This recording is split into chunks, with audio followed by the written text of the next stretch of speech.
Hello, how are you? I'm good.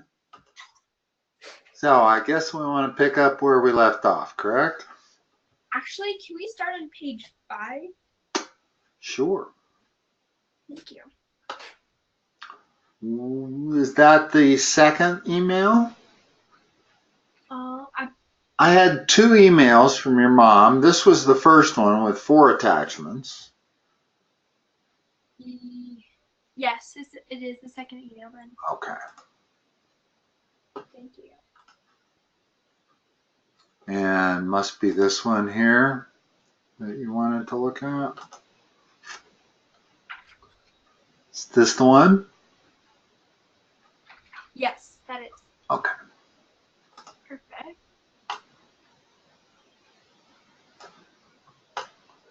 And we're starting on number 6? We are. Thank you. Okay. Okay.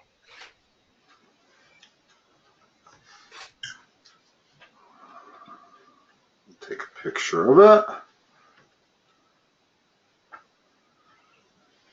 Okay, which is the median? Is it line IC? Actually, it's EB. E. Mm-hmm. What the median does is goes from the vertex to the middle of the opposite side. Right. And that's the only line that does that. Notice that IC looks like it kind of does it, but they don't have hash marks. In other words, they don't say that AI equals IB, and it actually doesn't look like it does. So that is, well, let's just go through them. So this is EB. Mm-hmm. And altitude is which Is one?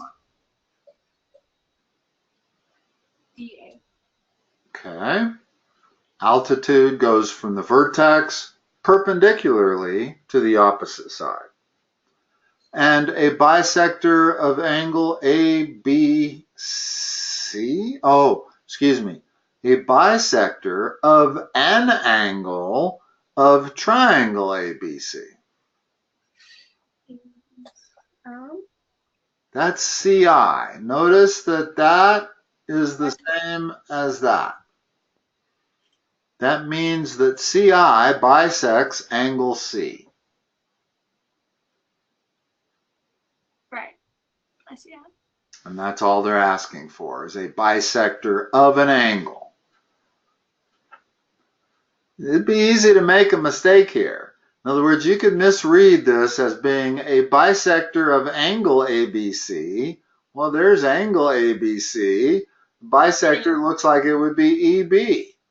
But, so you got to be really careful in reading this one. Okay, number 7. If X is on the bisector of SKN, then X is equidistant from what and what? From SN? Actually not.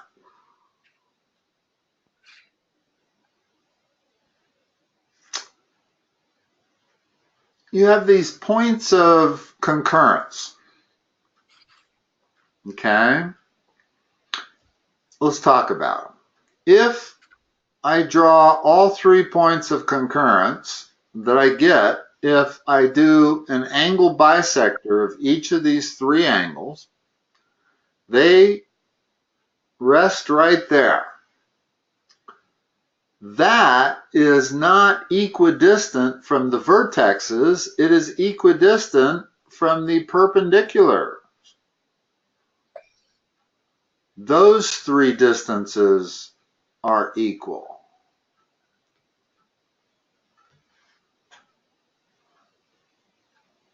Okay. And the question is how do we define that?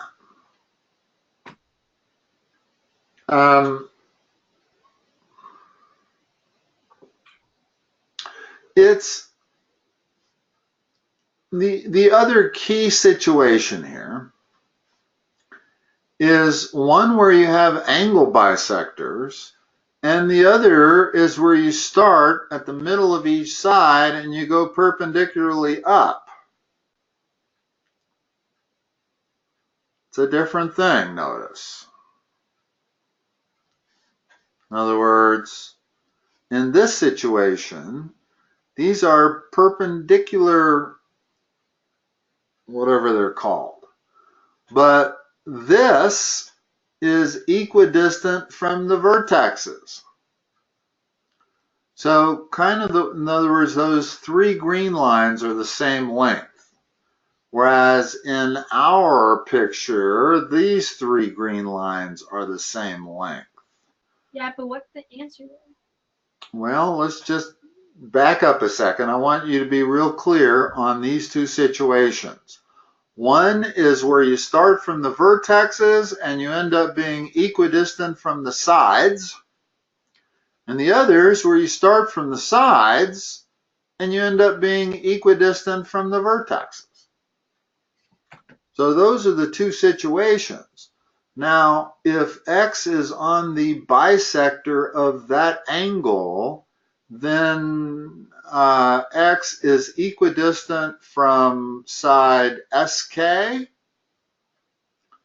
and side NK and even side SN. If you wanted a third one. Okay. Okay, so I guess that's how we're going to define it, is by the sides that it is equidistant from. Whereas in this situation up here, I would say this middle point is equidistant from the vertex A, the vertex B, and the vertex C. All right. Okay, let's see, look at number 8. If 8 is on the bisector of SNK, I'm missing something? If S is on the bisector of SNK, that's SNK, then X is equidistant from, same thing, SK, NK, and SN. In other words, these, let me think for a moment here.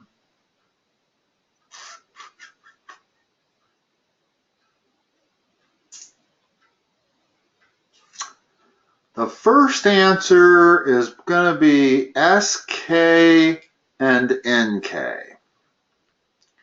Why not SN? Well, because notice that when we look at that original drawing,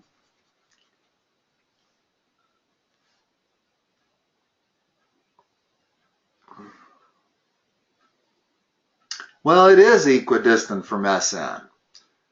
I'm just not sure we know it by this limited amount of information. Notice that it says X is on the bisector. It doesn't necessarily say X is the point of concurrence between two different angle bisectors. However, no matter where you're at on this line, even if I was there, I would still be equidistant from XK and NK, but I wouldn't be equidistant from SN. Okay? The subtle distinction that they are making obvious by the next question. But like AB, for the one that you drew, what's different about that one? This one up here? On the left? Yeah. What's different about that is that my lines don't originate from the vertex. They originate from the middle of each side and they go up perpendicular. In other words, the way I construct this one is this way. Notice the difference. This, Okay. results in equidistance from the vertexes. This, you start at the vertexes, you bisect them, and wherever the three bisectors intersect is equidistant from all three sides. But we're not talking about a point of concurrence here. We're just talking about x being somewhere on the line kx that bisects angle K. Well, notice that no matter where we're at on that line, that's the same distance there and there. Or if we're here, that's the same distance there and there. So if the only thing we know is that we're on that bisector, then the only thing we know is that we are equidistant from SK and NK. It's only when I get to a point of concurrence where I have two angle bisectors meeting that I know that that point is equidistant from all three sides. But I don't know that they're talking about a point of concurrence here. Is all they're saying is that x is somewhere on that line. So the only thing I know is that x is equidistant from SK and NK. And now if I look at just the other angle, well, if I know that x is somewhere on that line, the only thing I know is that it's equidistant from SN and NK. So this answer is not what I wrote. It's SN and NK. Notice that no matter where I am, if I'm right there, it's equidistant. If I'm way out here, it's equidistant from those two lines. It's only equidistant from all three lines at that point of concurrence. And they haven't even mentioned concurrency here. So at this point, we don't know this concurrence and this thing that I showed you about equidistant from all three sides. All we know is that it's equidistant from those two sides. And finally, they're going to say if x is equidistant from SK and XSN, then x lies on the, well, there's a couple of answers. Bisector of NSK.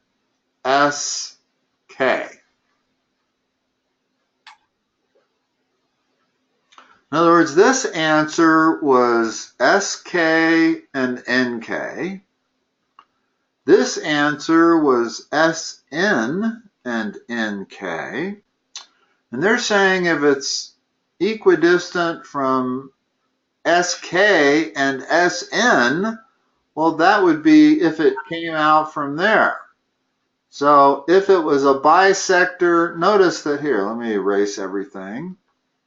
If I bisected that, then no matter where I'm at on that line, I am equidistant from SN and SK. So it's telling me that we are equidistant from SK and SN, then X has to lie, and their answer is the bisector, or I'm sure that this is what their answer is going to be. That's what it is. X, in other words, that's the way they described all these others. X lies on the bisector of that angle. X is on the bisector of that angle. Then X lies on the bisector of angle S. And all three of them end up, if you bisect each angle, starting at the vertex, they all intersect at what is called a point of concurrence. And they have various names on these points of concurrence. You have let's see, the way I remember it is I know that, here, let me draw it in green. I know that these distances are the same.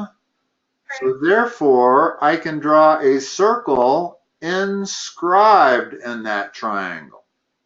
And the center of my circle is the incenter, standing for inscribed.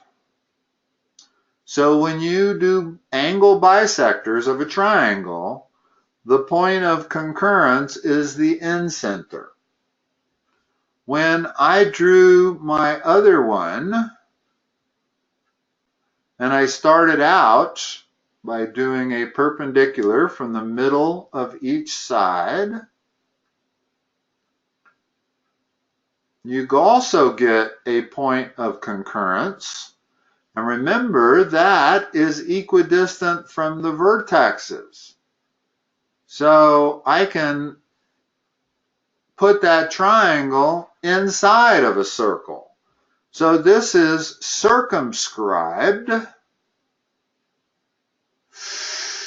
may have these mixed up. Circumcenter. One of them is the circumcenter and the other is the incenter. What is the middle of the circle? Do you know the answer? I'm not sure myself. I'd have to look it up. I don't think we learned about that. You haven't learned about incenters and circumcenters? Okay, well then let's not go there. I thought I had a magical way of remembering it, and the fact that if the triangle, I think this is correct. If the triangle is inscribed in the circle, which it is in this case, then that is the incenter. If the triangle is outside of the circle, so that the circle is inscribed in the triangle, then the triangle circumscribes the circle. So I'm pretty sure that's called the circumcenter. But circum means center. Well, I look at, is all I got to do is find the page. Hold on. I can be more accurate here. I might as well be. Look this up. I don't want to give you wrong answers.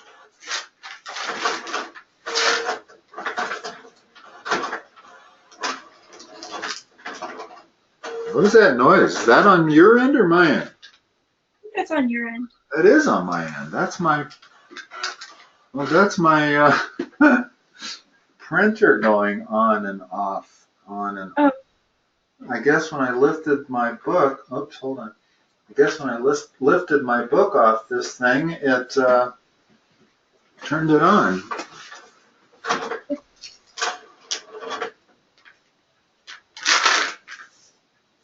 Okay, here we go. 62.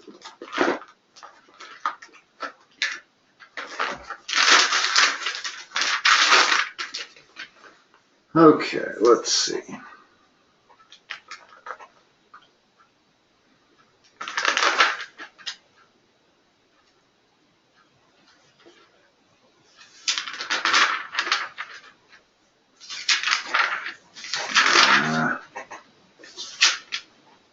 Okay, let's see. The circumcenter is when the triangle is circumscribed by the circle. So you were correct. Yes. In other words, it's what's going on with the triangle, not the circle. If the triangle is circumscribed by the circle, it's a circumcenter. If the triangle is outside the circle, then it's what the circle does. It's what the circle does. If the circle, like in the upper left, that is the circumcenter. This one is the circumcenter because the circle circumscribes the triangle. This one over here is the incenter because the circle is inside the triangle. So it's all about where the circle is in terms of memorizing whether one is the incenter or the circumcenter. Okay? Glad I looked it up because I was thinking it was all about the triangle, particularly when that would make more sense, right? I would think that the triangle would be leading the way. It's the circle that describes the name of the center. All right, here, let me.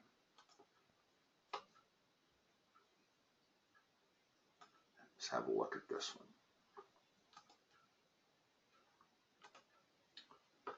If O, they sure have a strange way of asking some of these things. They teach geometry so differently than most every other school system that I deal with that it throws you for a little bit of a loop. Me, at least. If O is on the perpendicular bisector of LA,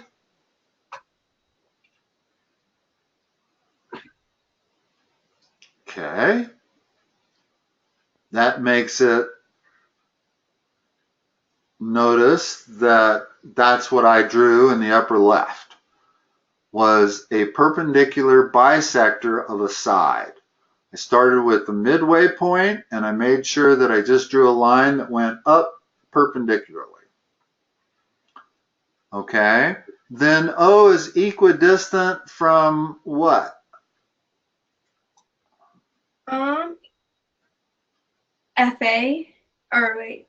No, it's going to be equidistant from a vertex. Remember that one of these is equidistant from a side, and the other, when you start on the side, you end up with equidistance from the vertex.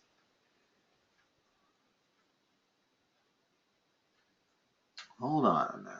Let me think about this for a second.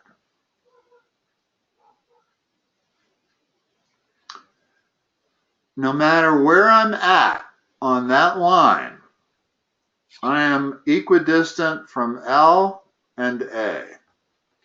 In other words, at O, I'm equidistant. Those two are the same distance.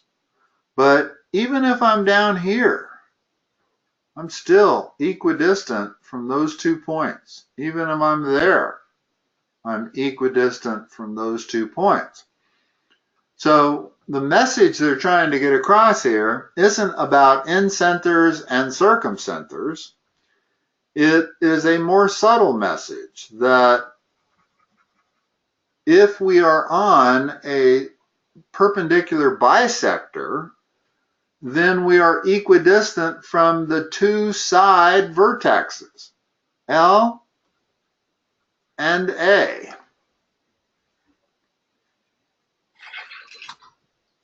And if O is on the perpendicular bisector of AF, what two vertexes is it equal from? L and F? Not L and F, A and F. A and F, yeah. In other words, here's that bisector, okay? And O is somewhere on that line. It doesn't have to be where they have it.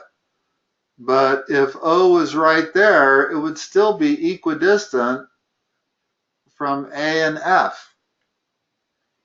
And even though O is there, it is still equidistant from O and F. We don't find out that it's when O is on the point of concurrency where those two lines cross, it's also equidistant from L. So in reality, the way they have drawn it, O is equidistant from all three vertexes, and that is why I can draw a circle around that. Okay. Hold on, I didn't draw a very good circle. That's all right. Well, yes and no. I'm not sure it's all right. Let me think for a minute here. So I know that that is the center of a circle that is going to draw outside of that. So that's a radius. That's a radius. That's a radius.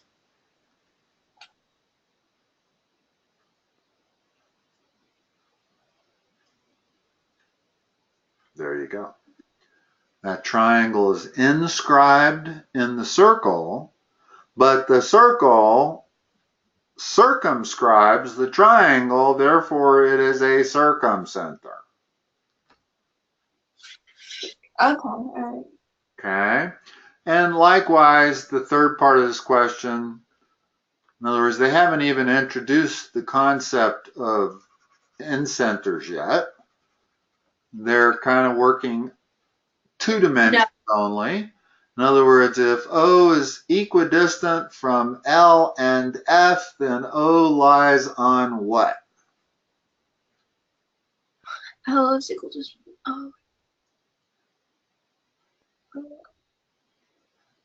F and L. It lies on the perpendicular bisector of FL. For example, if I try to find the perpendicular bisector of LF, there's the bisector, and now I go perpendicular. Normally I go towards the center, but that's not where my two lines cross. So I go that way, and now that point is equidistant from both L and F. So it lies on the perpendicular bisector of LF. All right. Okay? In other words, it's basically the reverse of 10 and 11. 10 and 11, they told you that it lied on the perpendicular bisector, and therefore the point is halfway between the two vertexes. 12, they're just saying it's equidistant from the two vertexes, therefore it lies on the perpendicular bisector of the line that goes between those 2 points.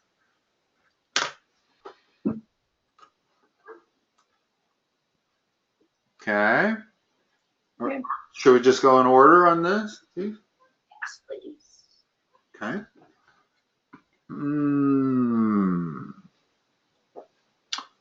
What values must x and y have to make the quadrilateral a parallelogram? First of all, that's 42. What is this? That. I'm sorry, you can't tell where I'm pointing. No. The top left angle. For number, 19. I think I can't read it. What does it say?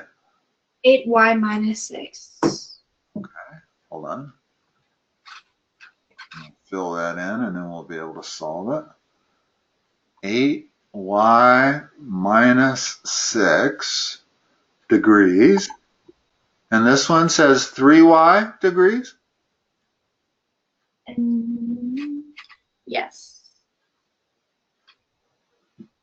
Okay. And this one says 42 degrees. So if this quadrilateral is a parallelogram, what is true? That the bottom right corner is 8y minus 6. Here. What values must x and y have? Now, are we sure there's only y's in this? There's no x's? I don't see any. Okay, I don't either, but I couldn't hardly read the y's. So you're sure both of these on your page are y's? Yeah. Okay, well, we can certainly solve for y. 3y has to be equal to what? 42. Right, if it's a parallelogram. Only if it's a parallelogram. So y would be 14. Okay. Okay? And then we've solved for y, so we don't even need to use that one. I suspect that these might not both be y's. Okay. That certainly is a y, but I'll bet that's an x. Just because the problem makes more sense if it's 8x. Then we'd be able to solve for x also. All right. Well, let's just say it's an x. Okay. Now what equation can I make? 8x minus 6 equals 8x minus 6. That doesn't let you solve for x. What? That will not let you solve for x. In other words, you are correct, but that's not going to let me solve anything. I can say 8x minus 6 equals 8x minus 6, but that doesn't let me solve for x. Now, what you have to do, if it's a parallelogram, those two are supplementary. Oh, that's right. 8x minus 6 plus 42 equals 180. And then you solve that for x. All right. And that would make more sense as a problem if one of those variables were x and the other one were y. Now, in this one, let me make sure that's y squared. Yes, that is y squared. That's y plus 30. Here, let me point with my cursor so you can see where I'm pointing. That's y plus 30, that's x, and that's 3x minus 10? Minus 40. 3x minus 40. Let me write all those in there. I think. Yeah, I think you're right. I think that's 3x minus, I do see a 4 there. And that's just x, right? You're right. And that's y squared, and that's y plus 30. Okay.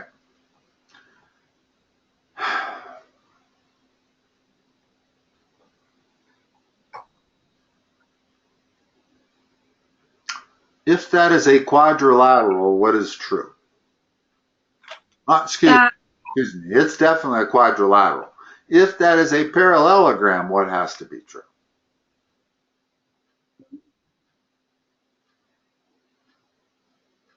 That y squared What do you plus think y. might be true?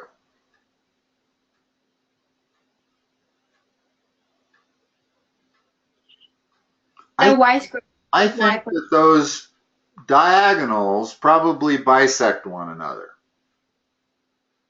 Correct? Okay. How can I tell if that's really true or not? Let's draw an extremely elongated parallelogram as opposed to the one they've drawn, which is close to a diamond. It's hard to tell in this whether they really bisect one another or not. But if I elongate it, and now I draw them, it's quite clear that they do bisect one another. In other words, that's equal to that, and that is equal to that. And a lot of times in some of these geometry problems, it really does help to elongate whatever figure you think you might be looking at. If it's a parallelogram, don't make it be a parallelogram that looks too much like a square or a rhombus, just because it's not so easy to tell whether the diagonals bisect one another in this case. But assuming they do, what equation can I write? For just give me any equation. 3x minus 40 equals x. Okay.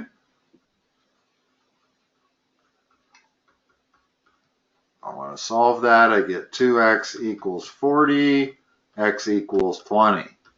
So I solve for x. Now how about y? Huh? Well, Y squared equal to. y plus 30. Now solve that. Can you solve it? That is a quadratic. At this point, you want to recognize that that is a quadratic. It has a squared term, it has a non-squared term, and it has a number. And the way you're going to solve all quadratics is by putting everything on one side and Oh, 0 on the other. And now factor that. You I've done always have to use algebra. Algebra never goes away. In fact, I would say geometry uses as much algebra as it does geometry. So how would you factor that? You remember? what? Yeah. So, Signs are opposite. It's the only way I can produce a minus 30. Yeah. Now I want factors of 30 that subtract to the number 1. That'd be 6 and 5. Oh, yeah. And now I'm going to put the larger of those factors with the sign of the middle term, which is negative, so the 6 goes with the negative. And now that gives me 2 answers.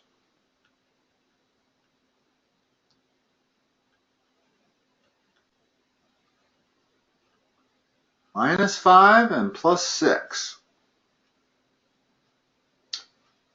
Can both of those be true? Yeah.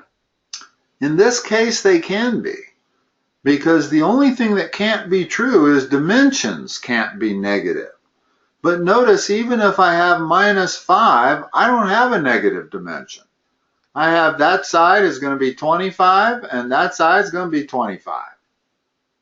And if I have 6, then this side is 36, and this side is 36. So it appears to me that both of these work. Okay. It's rare, only Mullen would give you a side length that was squared like that. All right, let's go to 21. Again, I probably need help. Let's see, 26, 42. Is this 4x plus y on the bottom? Yes.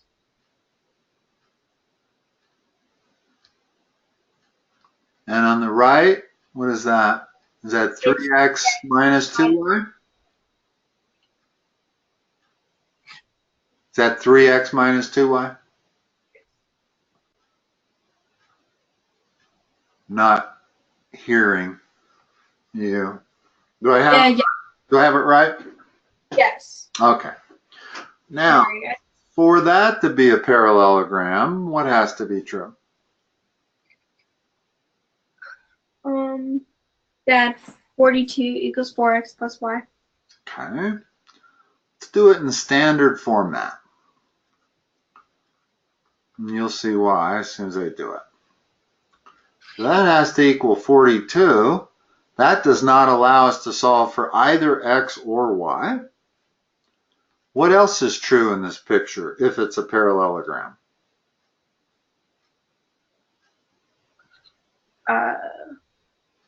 That 3x minus 2y equals 26.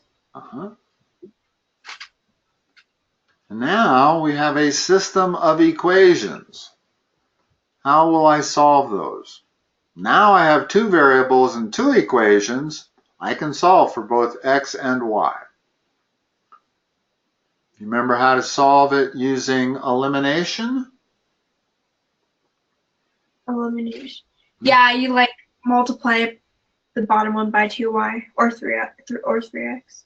Actually, what I'm trying to do is end up where I can add the 2 equations and one of the variables will be eliminated. So it's not the bottom I want to multiply by 2, it's the top. Let me number these first of all. There's equation number 1, there's equation number 2. I'm going to rewrite equation number 1. I'm going to multiply the entire equation by 2. So I get 8x plus 2y equals 84. Now I'm going to cross off that one and deal with these 2 equations. Now the new number 1 is the same as the original number 1, only multiplied by 2 on both sides. Now notice that if I add number 2 to number 1, I get 11x, the y's disappear, and I get it's equal to 110, and therefore x is equal to 10. Okay, and once you have one variable solved for, well, I know that 4x plus y was equal to 42, So if x is equal to 10, it's 40 plus y equals 42. Y must be 2. So when you use elimination, you only solve for one variable. Then you have to go back into any of the original equations and substitute that answer and then solve for the other variable. Okay. Okay?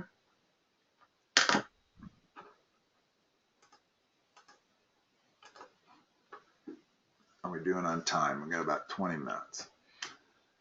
Okay, this last one here.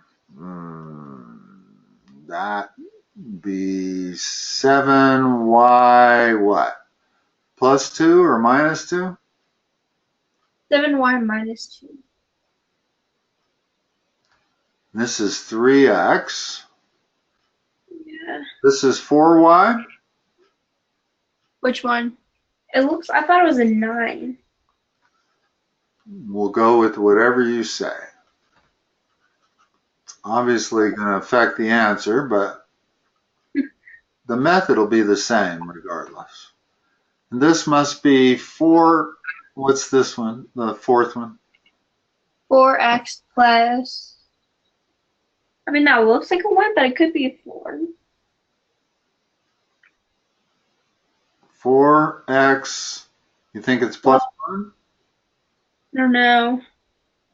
Doesn't matter really, because it's the method that's important, not the answer. Okay. If this is a parallelogram, what is true? Means that side's parallel to this side, first of all, right? Right. So what does it mean about the angles regarding that transversal that cut the parallel line? 7y minus 2 equals 3x. So 7y minus 2 equals 3x. Again, only one equation, two variables, can't solve for anything. But I can also equate that to that. So I can say 9y also equals 4x plus 1. Again, I have two equations, two variables. Now this time I'm going to solve it not by elimination because they're not in standard format. I'm going to solve it by substitution. But in order to solve it by substitution, I have to solve at least one of them for one variable. Okay? Well, the easiest one to solve for one variable is that one, and solve it for x. So x is equal to 7/3 y minus 2/3, correct? Right. Now I plug that in wherever I see x in the second equation. So I end up with 9y equals 4 times 7/3 y minus 2/3 plus 1. And now, again, I'm back to one equation, one unknown. I can solve it. I'm not going to solve it because I suspect these aren't the right numbers. And the reason I suspect that is because we're getting really complicated fractions that don't simplify very easily. Not that Mullen would be beyond that, but notice that this y is going to be a really complicated fraction, and I got to substitute it back in the original equation to solve for x. I don't think they would do that to you. All right. So I suspect, and again, it's the method that matters, not the answers. I don't care what these four numbers are. What I know for a fact is that if it is a parallelogram, then that angle equals that angle. And this angle has to equal that angle. For the same reason, is that all that is parallel to that also. So by the same theorem, that thing is a transversal, and that angle would be equal to that angle, and also that angle is equal to that angle. So once you set both of those equations up, then solving them you're either going to use substitution or elimination, and you can do either one. Okay. I usually find elimination almost always works better if you have them in standard format. In other words, if the x and the y are on one side of the equation and the number is on the other, that's standard format. But we didn't have that. In one case, we had 3x equals 7y minus 2. That's not standard format. So I find it easier to solve by substitution if it's not in standard format. Okay. Let's see how many of these we can get done in the remaining time here. Okay, so all four of those horizontal lines are parallel to one another. And these distances are all the same. In other words, EF is the same as FG is the same as GH. Okay, if AB is 5, then AD is what? 15? Yeah. In other words, whatever proportion, in other words, that is 1/3 of EH, right? Okay. From E to F is 1/3 of from E to H. So I know on the other side of it here, the distance from A to D, the distance from A to B is 1/3 of the distance from A to D. And therefore A to D has to be 3 times A to B. So 15 for A to D. If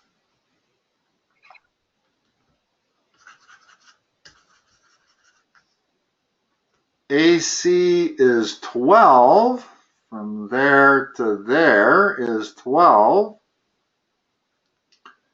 then CD is what? 6. Okay. If AB equals 5x,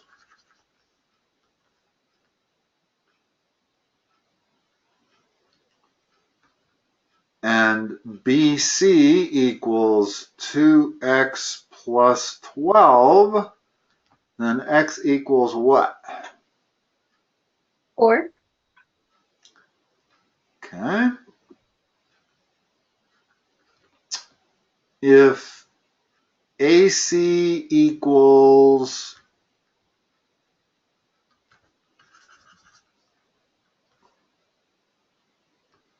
22 minus x,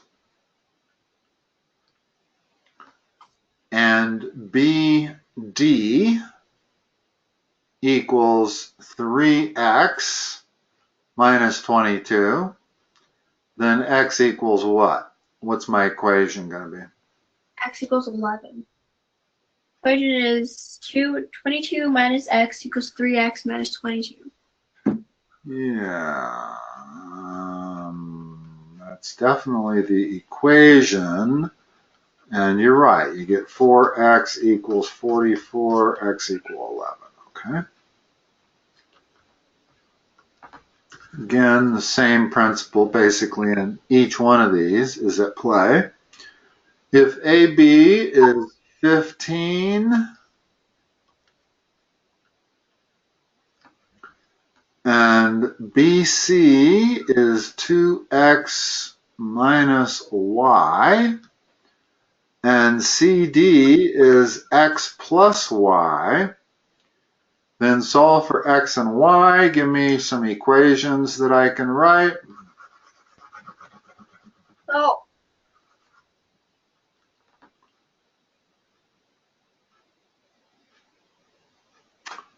What's the first equation you can write? Well, you could do that 2x minus y equals 15, but you can't really solve for that. Well, I can't yet. But remember, I'm going to make a system of equations. What's another equation I can write? That x plus y equals 15? Correct. And I'm going to write it like that because that's in standard format. Right. Okay. And once it's in standard format, I can eliminate a variable real easy in this one. What do I have to do to eliminate a variable? Subtract from y. Add Well, two equations. In other words, here's what you can do with equations. You can add them or you can subtract them. So the key is figuring out which you need to do. Well, if I want a variable to go away, I'm going to add these two equations, which gives me 3x equals 30, which means x equals 10. Once I get x equals 10, well, then y has to be 5 for that to be true. Or for that to be true. That's the easier one, actually, once you've solved for x. But notice the second equation I would not want to say is 2x minus y equals x plus y, although I guess I could still solve it, even if I did that. If I said for my second equation, 2x minus y equals x plus y, then I get x minus 2y equals 0, and there's my second equation, which would work the same way. So I could do either or. I'm still going to be able to solve for x and y. Yeah.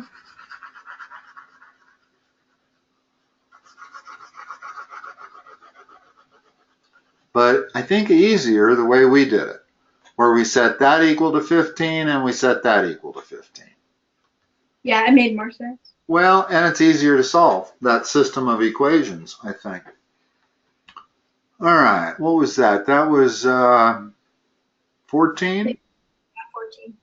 Okay, so 15 is the only one left. And it says, What was the answer to 14?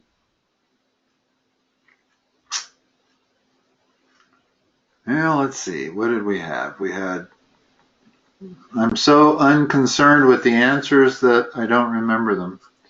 I don't either. I was like, It's okay, no, it's easy enough to do, especially with this thing here. If we add the two equations, we get 3x equals 30. So we get x equals 10, which makes y equal 5. In other words, once you know x equals 10, plug it into that equation, which means y equals 5. So that's the answer. X equals 10, y equals 5. Okay. Okay? And next we will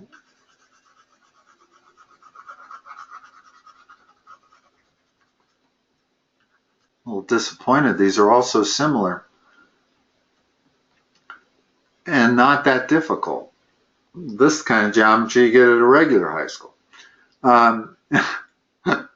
Just trying to be funny. There.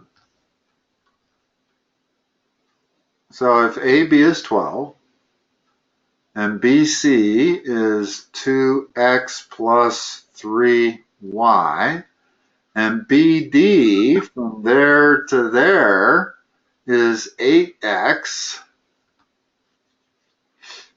then solve for x and y. I'm going to need some equations. What are they?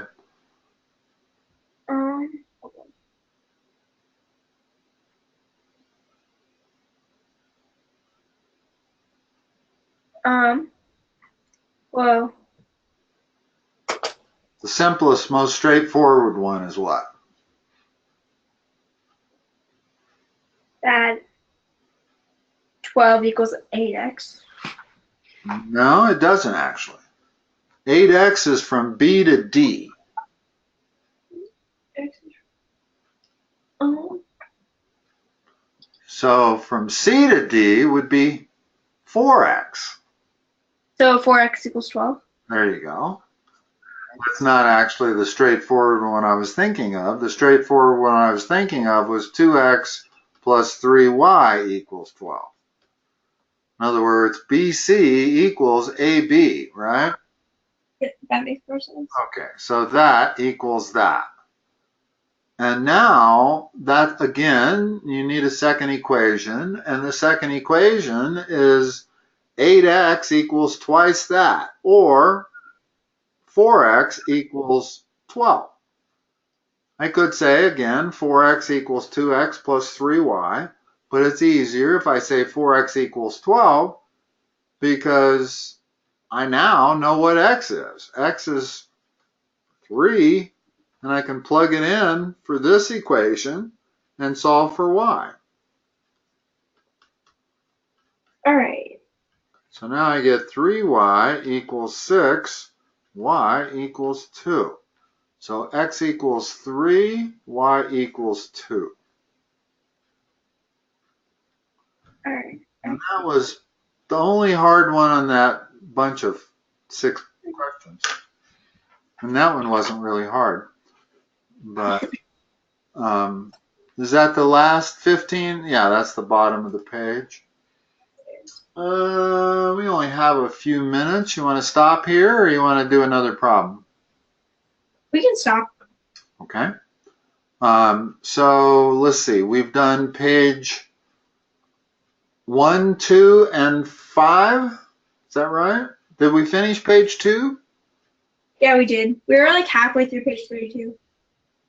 Oh, okay. All right. So you're going to try to schedule something before your test to finish these? Yeah. Okay. Sounds good. I will talk to you next time. Yes, thank you. All right, Samantha. Bye-bye.